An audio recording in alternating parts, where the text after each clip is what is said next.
back to the Writers Tribe Talk Show. I'm your host, Elsa Kurt, and today I have Jay Alden Bailey, and we are going to talk about his book series called Mudflap. So I'm really excited about this. Jay, welcome to the show. Hi, thank you, Elsa. How are you? I am terrific. I hope you're doing well too.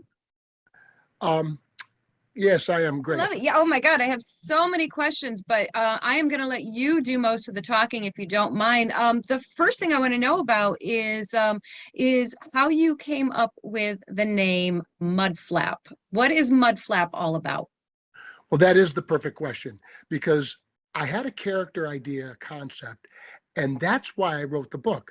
I found out quickly you can't just copyright an idea. You have to do something with it.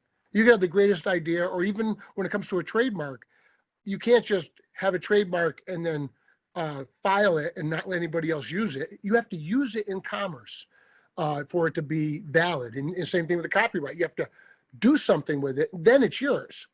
So after 40 years of being in business and experiences from my childhood all the way up through just jokingly with my millennial kids, I started feeling like sometimes I had just been, obviously let them take advantage of me more than anybody. I've been an employer for years, and I've always extended myself to my customers, my help.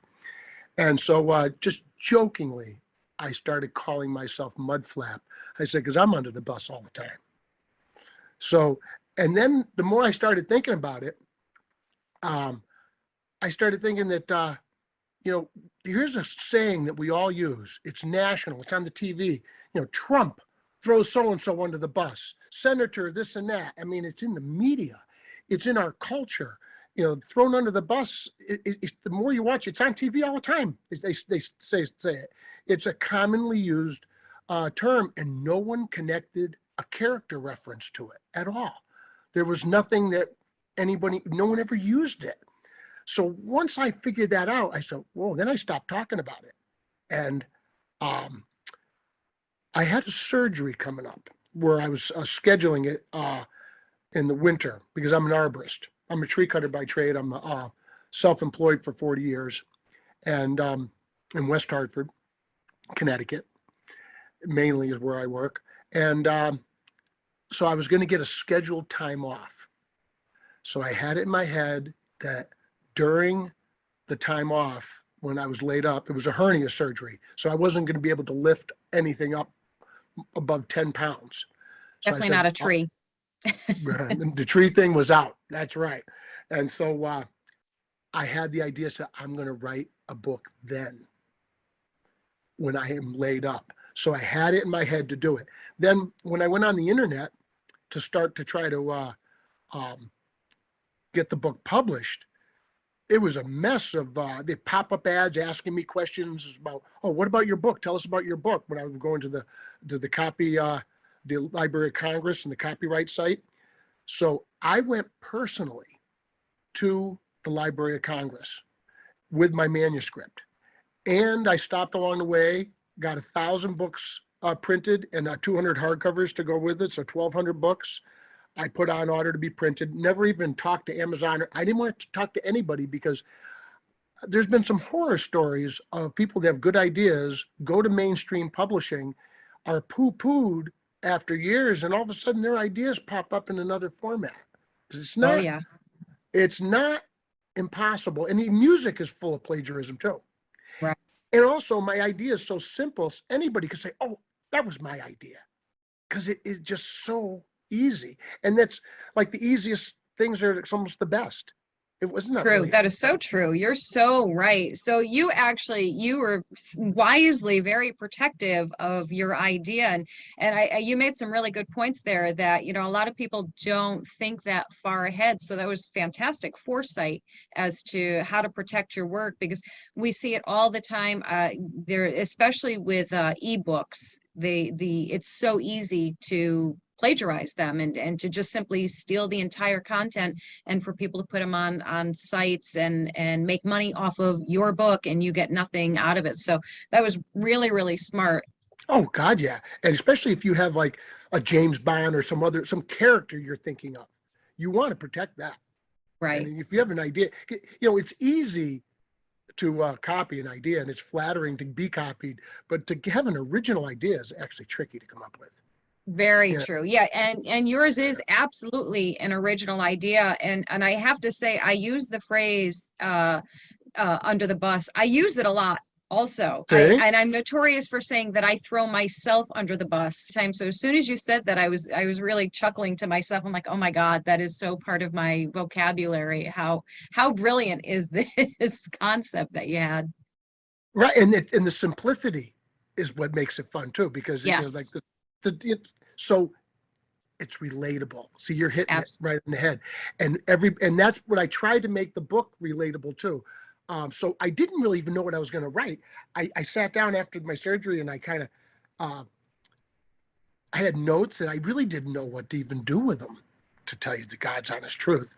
And so I said, well, I started from my earliest recollection. I said, well, let me just start from the first thing I remember. And it just turned into a memoir of sorts. I really Mhm. didn't intend it to be.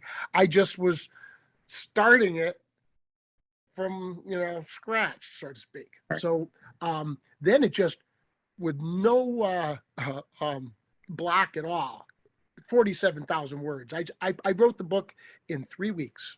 Wow. A month later, I was standing at the Library of Congress with my rough draft. And then another thing, I went to the trade office, the patent and trade, to create a trademark for it. Going there personally was a great experience, and I got help and information I never would have got online. That's fantastic. And I even got hooked up with, they pointed me towards Yukon Law. I have student lawyers working on my trademark for me.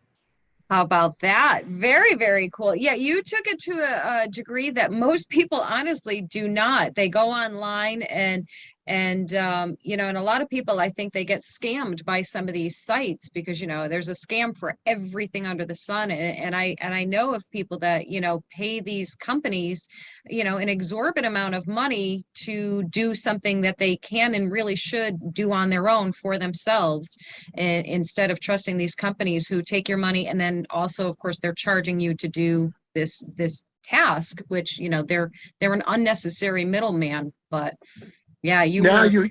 you hit on a big issue. So in the second book, it's a completely different book. And I didn't even understand the genre thing about I should be focused. I mean, if you like the first book, you may not like the second one, and the second vice versa. Or should I say, if you're expecting the same thing, you're not going to get the same thing. Gotcha. So the reason in the second book I start satirizing the literary world right up front is all the obstacles, and as you're saying, promotional traps you experience as Mhm. an author. And because I actually made so many mistakes, cost me a lot of money, and I started having problems, I started an author support group. So in real time, I am living the first chapter of the second book. I actually help authors, and it's a mudflap cause that I say I accidentally tripped over. So in the Mm, first book, I define a mudflap as any person who puts their own interest below that of another person, taking blame or responsibility for that other person, and ends up under the proverbial bus. mm. Okay. Yes, In the gotcha. second book, I shorten it, but I expand its meaning, where I just say a mudflap is any person who puts their own interest below that of another person or a cause. Okay, So you could be standing up for the whales, sure. or, or fracking, because we're going to, frack a few more holes near Yellowstone and we're all going to blow up. Right. I mean, there's all And you sorts of and you things going. chose to stand up for authors in your second book. In the second book, that was your soapbox. That's where you were. That was the Well, I hill you were going start to with that. die on, right? Well, I start on it because I wanted to start from a new beginning. The first book I started in the beginning when I was just, born into, just started.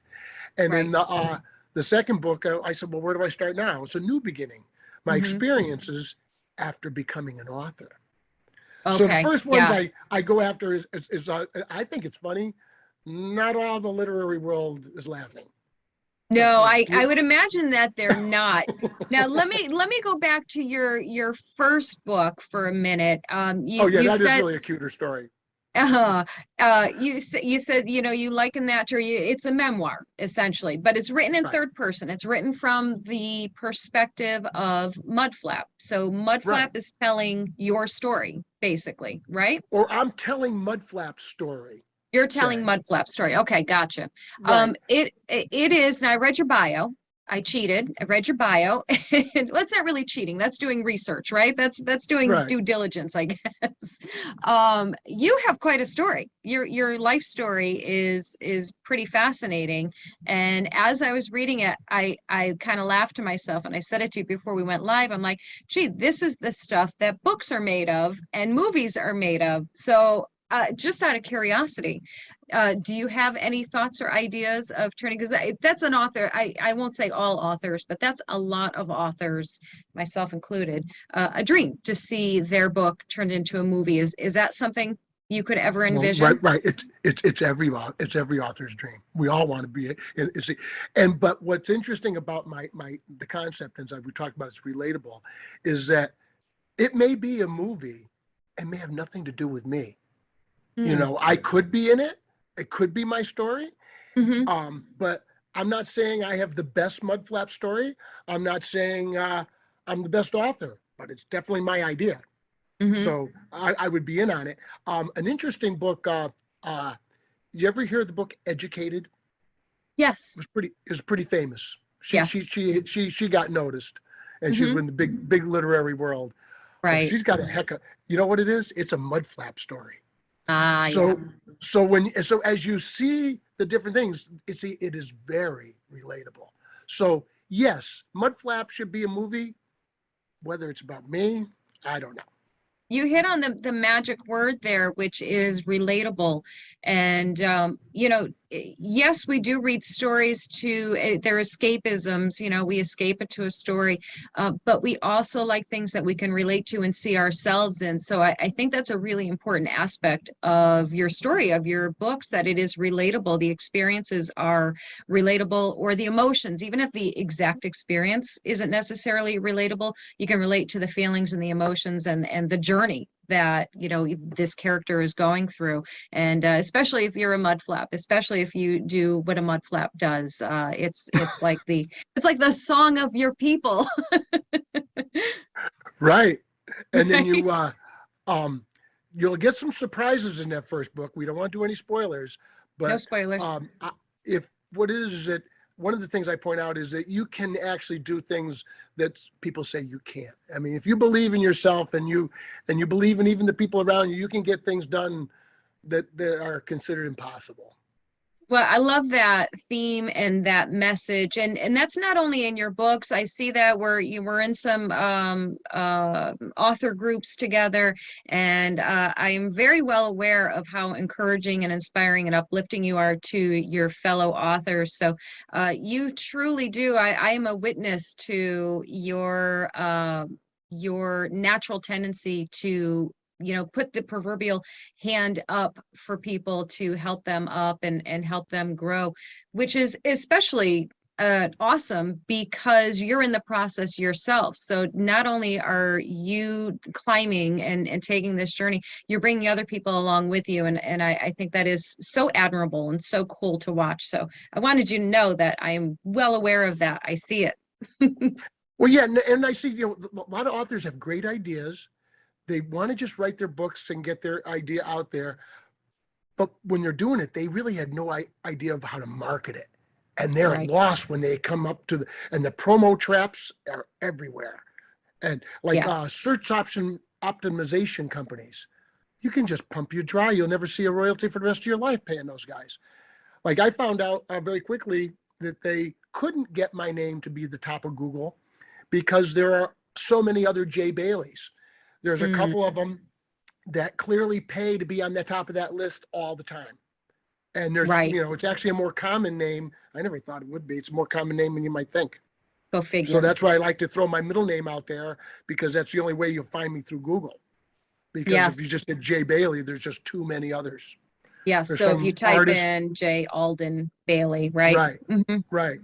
There's an artist down in New Orleans that seems to take the front seat last time I stopped worrying about whether Google recognizes me everywhere or not. Mhm. So how I'm going to bring this along now, though, is that I had an idea. You're talking about movies. My next stage is a cartoon.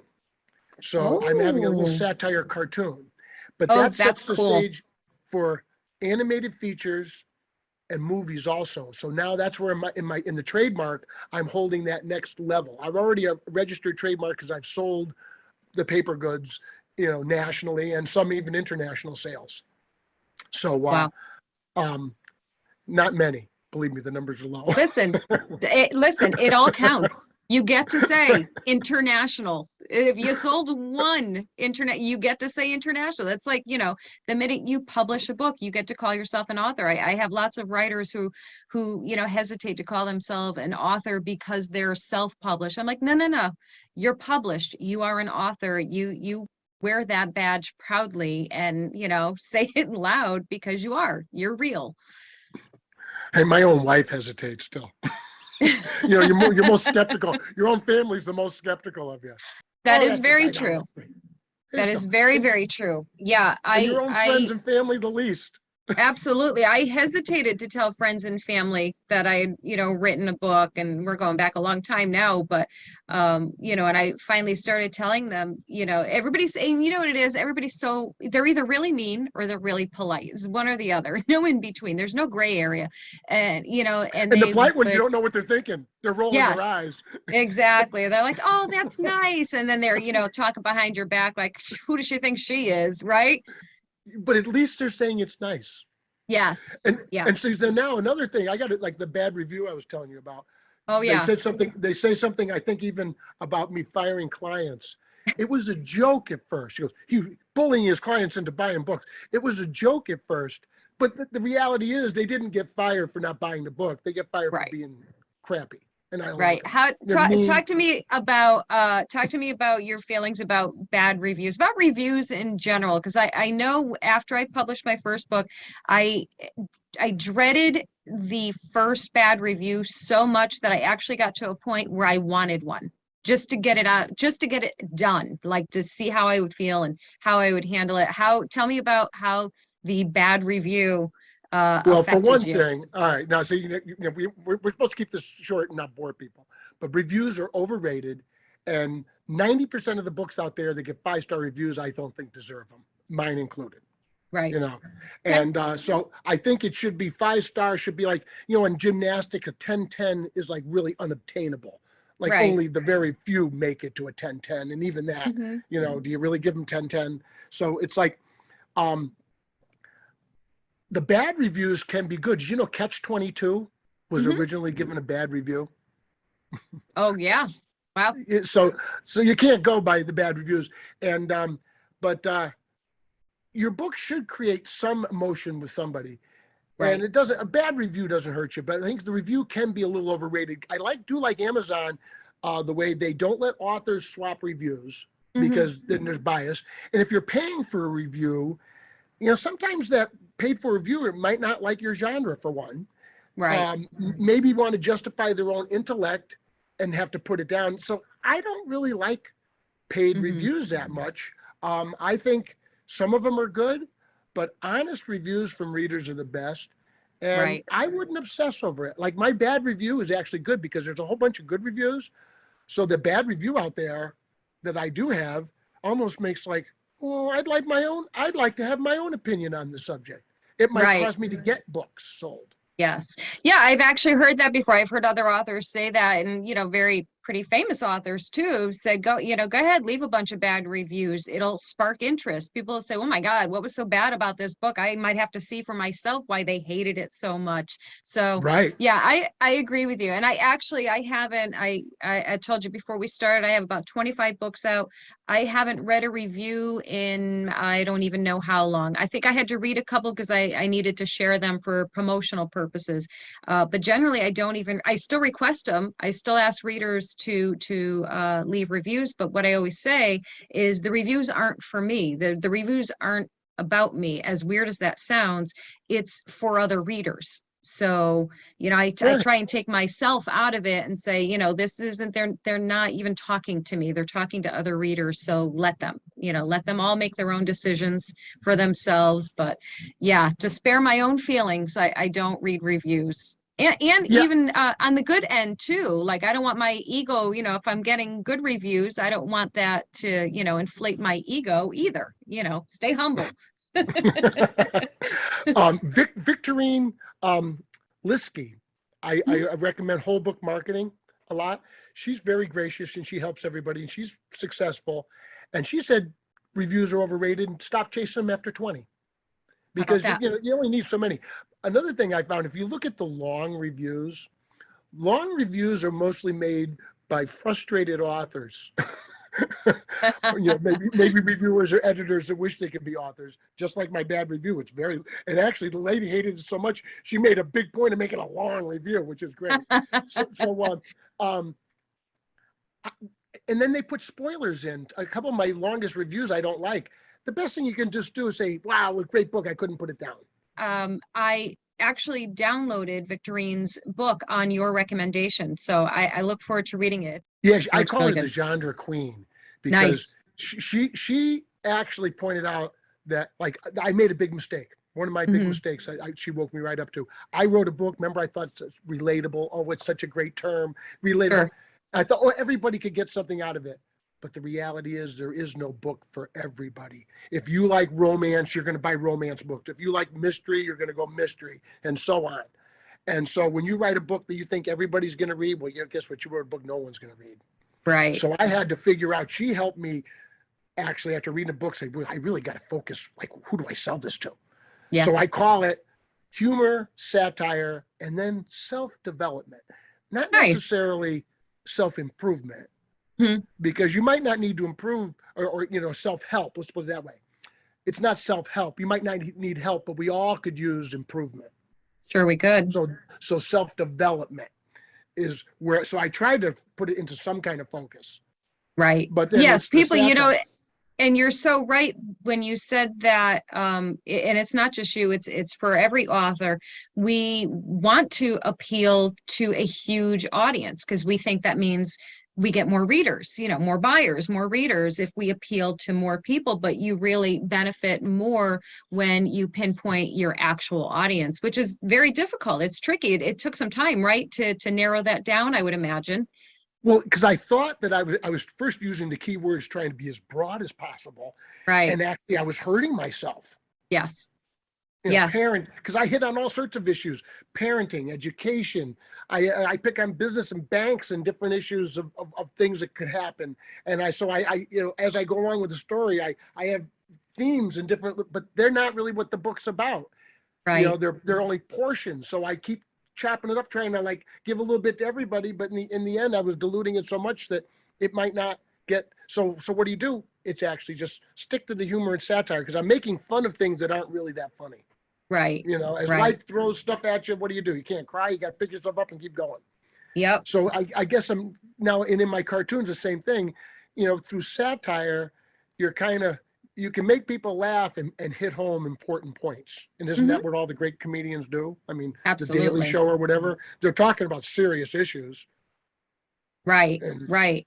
Yeah. and Serious stuff and having a little fun with it. It's and there is a fine line, right? So yeah, yeah, to have but the you make skill. enemies. That's the Yes. problem. Yes. And Exactly. You what? in my second book, if you look on the back cover, so everybody can see, I make promises in my second book, the cover. Oh, And someone told me that in the first one I printed, it sounded too academic, so they helped me reprint it. And I thought, I was flattered it to sound academic. I didn't want to sound stupid. So but he says you got to make a promise, and you got to have intrigue. You have to have a cover that almost bothers people. It's like, what is this? You don't want people to right. figure out, like we're talking about the spoiler. If they think they figured out the book, then they won't buy it. Right. You got to like Very give them true. a reason to buy it. You got to Yes. have them interested. And but I give away a secret that a global fraternal service auditor doesn't want you to know. And it's a Oh. really good secret. Oh, that's a great incentive right there to Right. buy the book. Yeah.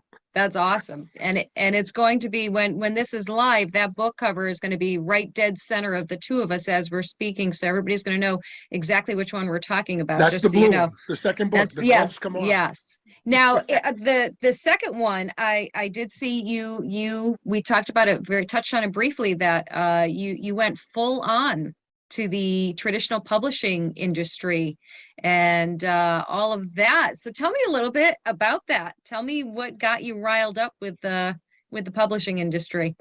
Well, because when I went to get help, there wasn't any. Mm, And I was quickly taken advantage of, but I had already gone to the Library of Congress.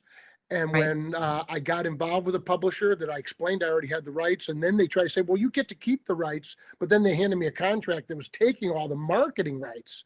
Yeah, you see, if the big publishing, you have rights in name only. Yes, it's my copyright. Yes, it's my book, but you don't have the right to market it. So it's only yours figuratively. Right from your book cover on. They have control over your book covers, what they're going to look like. So anything that you thought your cover was going to be is probably out the window. Not necessarily, definitely. You know, there's always negotiating and contracts, but generally speaking, you know, they take over the majority of control. And like you, I decided that after going the traditional publishing route for a couple of my books, I knew that wasn't for me, that I'm a control freak, as it turns out. And I wanted all the control back. And it's a much Well, it's your happier book. space. It's my exactly. And I say that. And so I'm gonna join you in the naughty corner, you know, getting some traditional publishing hate thrown our way. I'm joining you there and encourage people to self-publish because all of the resources are accessible to self or independent published authors. There's editors, there's cover designers, there's marketing experts, there's all of the things, or you can learn all the things yourself. It's a lot of hats to wear, though. Well, that's why we have these groups that support each other. Yes, absolutely. All right, now tell me, can you? I don't know if you want to. Can you share the name of the author groups if anybody wants to join, Oh, or I'd is love for that gonna? anybody to. Yeah, I call it Okay, the Authors Inner Circle, Authors Inner Circle. a Facebook group, because when I started having opinions in the other groups and started to voice them, I was censored. Oh, And mm-hmm. as a nonfiction writer, I'm not that fond of it being edited, and I really don't want to be censored. And I was Right. like, oh, really? So what we do is the only rule in my group really is you don't just self-promote for no reason. Here, buy my book. And we don't want to look at that. If you can take your book and come up with a promotional idea or marketing or talk about some kind of help, even in layout or whatever, if you can use your book to talk about helping somebody else, it's cool to let us know what you wrote. But in general, we're there to help each other market, publish, and refine our work. So they're all about helping each other. So you won't be censored ever. You can say whatever you want. I mean, but I don't like when you have an issue with something and they just, well, we don't, oh, they said we don't do activism. So I was getting my posts taken down left and right. I go, really? So that kind of gave me an attitude. So I said, I'll start my own group. Start your own And group. I love that attitude. I love that. I think that's awesome. and then Yeah. we All are right. really there to help. Because if we're Right. just posting books, buy my book, there's 500 people in it now. And if we Yeah. all posted buy my book, there would be no room for the help. So that's like True. the only rule. You're not just there to sell books. And getting back to your genre thing, we're not the audience. You want to sell, if you're a romance, you're going to get sell to the romance people. We're not really all going to buy your books.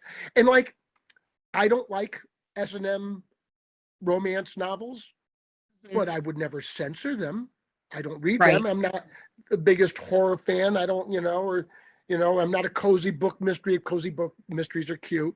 But you see, you don't have to like it to not censor it. They all should be out there. The bad ones, Absolutely.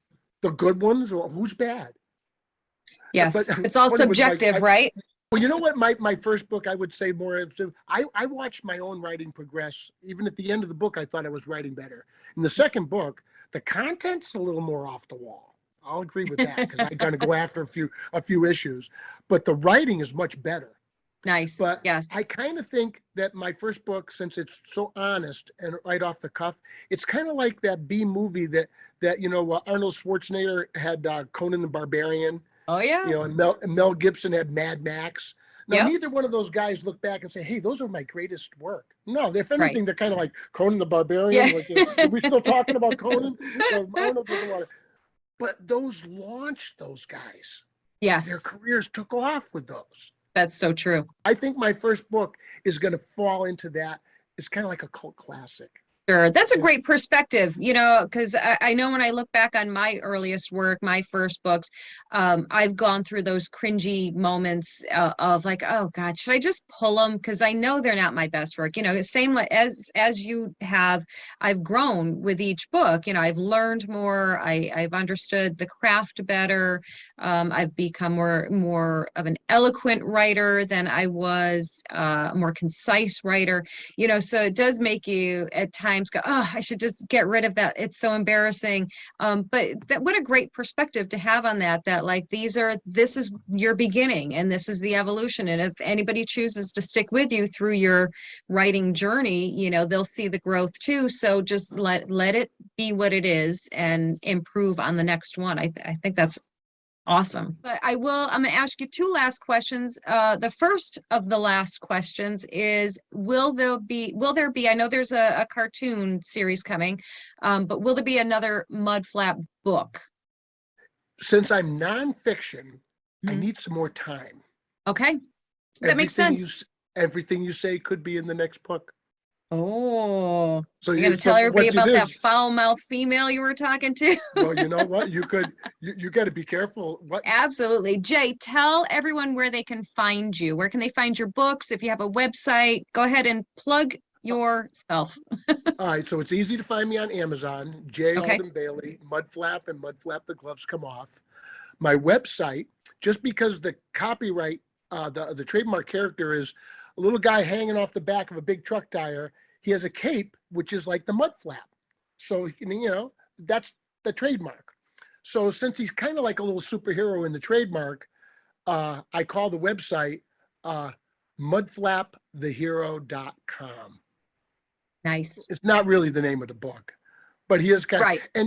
and what's fun, another thing is part of the joke. He's just scrawny. He got, you know, little skinny arms, a little, because he's the average guy. I mean, Right. if a big Superman with, you know, bulging muscles and been working out at the gym is the big bully chaser, well, that's not as funny as some little scrawny guy standing up to a big bully. Right. And yes, and I if think that, anybody's like me, they'll view him as the underdog, and underdogs are my absolute favorites. So right, I'm already the rooting for underdog. Mudflap. Well, Jay, Yeah, thank you right. so much for coming on and discussing your books and all of this insider information we have in our world here of authorship.